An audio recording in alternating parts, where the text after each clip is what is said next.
pewayangan itu kelas 2 SMP mas. Kelas 2 SMP saya itu masuk ke sebuah sanggar pedalangan, di mana itu sanggarnya Ki Edi Siswanto, itu guru saya yang ada di Ambulu Jember. Saya belajar mengenai cerita wayang, belajar mengenai gamelan, belajar mengenai tata sabet wayang itu di situ.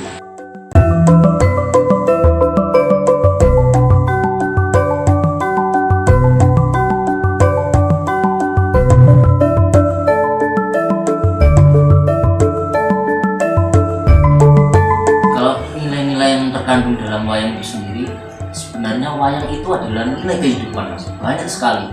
Jadi wayang itu kan menceritakan kehidupan, sehingga ada seorang tokoh politik, ada seorang tokoh raja yang dermawan, ada seorang yang lucu sebagai komedi juga ada. Kalau mengenai nilai kebangsaan yang ada pada wayang, ada banyak cerita wayang yang mengisahkan sebuah kebesaran jiwa. Seperti contoh saja tokoh Gatot Kaca. Gatot Kaca ini kan seorang raja yang dermawan, gigih, berani. Dia tidak pernah berhenti menuntut ilmu sebagai anak bangsa. Kita bisa mencontohkan hal itu. Dan juga Gatot Kaca ini seorang senopati yang luhur mas. Jadi senopati yang luhur itu dia tidak pernah meninggalkan palagan. Palagan itu sebuah perperangan, meskipun tumpah darah penghabisan, sampai nyawanya pun dikorbankan hanya untuk negara. Selain itu, wayang adalah warisan leluhur dan di dalamnya terdapat nilai-nilai Pancasila yang bisa kita pelajari. Yang pertama, dalam pertunjukan wayang tak jarang menampilkan tokoh yang religius yang mencerminkan sila yang pertama. Lalu yang kedua, tokoh-tokoh pewayangan juga banyak yang memiliki sifat adil dan baik kepada sesama yang mencerminkan sila yang kedua. Yang ketiga, kisah dalam pewayangan biasanya juga menceritakan tentang sebuah kerajaan yang memiliki persatuan kuat antara rakyat dan pemimpinnya. Hal tersebut mencerminkan sila yang ketiga. Lalu yang keempat, wayang adalah pertunjukan rakyat yang ditujukan untuk semua orang. Selain itu, dalam beberapa cerita dikisahkan seseorang pemimpin yang sangat merakyat. Hal tersebut mencerminkan sila yang keempat. Lalu yang kelima, nilai-nilai dalam pertunjukan wayang mengajarkan kita untuk bersikap adil kepada sesama yang mencerminkan sila kelima. Penggemar wayang itu sendiri semakin sedikit mas, karena ya memang mobilitas juga terbatas karena semua menggunakan teknologi dan seperti itu. Tapi bagaimana dalang itu sendiri, sebenarnya kuncinya juga di senimannya juga.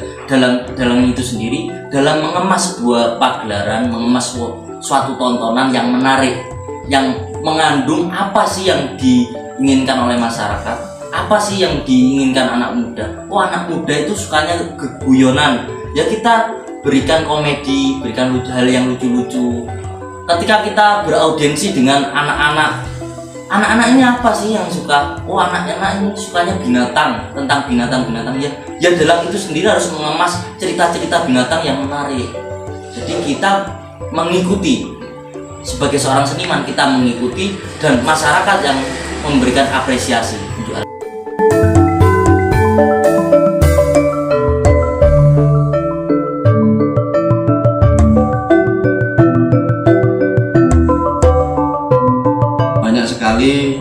tantangan dan rintangan yang dihadapi, terutama kepada generasi-generasi yang memang tidak mengetahui sama sekali tentang adanya wayang kulit ini. Kita harus memulai dari nol, bagaimana kita mengenalkan wayang kulit sebagai memang warisan budaya nenek moyang kita. Jadi bertahap mulai usia TK, terus SD, SMP, SMA itu treatnya berbeda. Jadi cara pengenalannya berbeda. Jadi tantangan kita di situ mungkin kalaupun kita ada fasilitas dan juga dibantu oleh pemerintah, kita juga siap untuk mewadahi teman-teman yang ingin memang melestarikan wayang kulit. Pemerintah sekarang sudah, memang saya bilang di awal tadi, sudah mulai memperhatikan ya. Aspek-aspek yang belum diperhatikan pemerintah ini sebenarnya banyak sekali. Artinya untuk wadah, sebagai wadah seniman yang ada di Kabupaten Jember ini, dan juga pemerintah harus sering mewadahi seni apapun, wayang kulit, reog, apapun itu. Jadi istilahnya pemerintah ini harus lebih care untuk pementasan wayang kulit ataupun kesenian lain yang ada di pusat pemerintahan sini. Itu aja. Yang pertama di sisi masyarakat dulu ya. Masyarakat ini ada beberapa lapisan, antara lain yang mungkin mulai dari anak-anak sampai usia milenial. Memang kita fokusnya di situ, mulai dari anak-anak sampai ke usia milenial. Jadi mulailah mengenali budaya asli negara kita, karena memang budaya ini adalah identitas bangsa ini. Jadi apa makna dan filosofi yang terkandung di dalam kebudayaan ini mencerminkan identitas bangsa itu sendiri. Nah, untuk pemerintah saran saya sih masukan tetap mensupport ya apa yang jadi kegiatan kami, seperti kegiatan-kegiatan kesenian yang lain juga. Jadi tetaplah menjadi wadah yang baik bagi seniman dan tetap fokus untuk pengembangan kesenian dan kebudayaan yang ada di Jember ini. Saya Aldi Agustriono dari Fakultas Ekonomi dan Bisnis Universitas Jember. Saya Muhammad Arif Saputra dari Fakultas Ekonomi dan Bisnis Universitas Jember. Perkenalkan, nama saya Ahmad Zulkifli Adil, bisa dipanggil Adil, dari Fakultas Teknik Universitas Jember. Seberapa tertarik Mas ini terhadap kebudayaan wayang? Saya sebenarnya cukup tertarik dengan kebudayaan wayang, tapi karena kurangnya pertunjukan wayang di daerah saya maupun lingkungan pertemanan saya, jadi saya kurang mengerti di mana pertunjukan wayang itu. Seperti itu. Kurang tertarik sebenarnya. Yang pertama, penampilan dari wayangnya sendiri itu terlalu monoton. Yang kedua, kebanyakan menggunakan bahasa daerah, sehingga saya juga kurang memahami arti dari cerita yang disajikan. Begitu.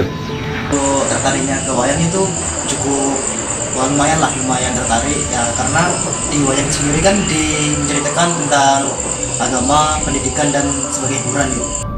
Menurut Masnya ini penting nggak adanya upaya pelestarian kebudayaan? Menurut saya pelestarian kebudayaan wayang sangat penting ya, karena wayang sendiri merupakan warisan nenek moyang kita dan merupakan ciri khas dari bangsa Indonesia. Perlu, tapi harus diikuti dengan perkembangan dari budaya wayang ini. Seperti tadi, jadi menggunakan bahasa yang general, contohnya bahasa Indonesia.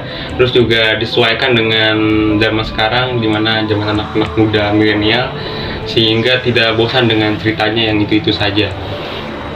Penting sih buat biar terjaga lah, nggak hilang.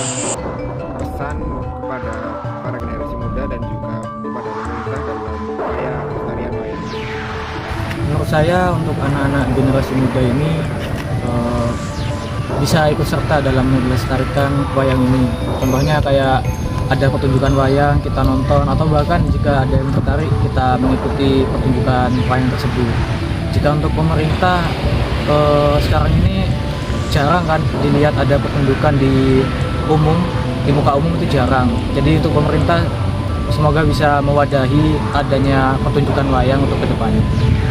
Pesan-kesannya yang pertama bagi pemerintah, memfasilitasi para seniman wayang ini, seperti menyajikan sebuah tempat untuk mereka berkumpul dan memperkenalkan wayang ini.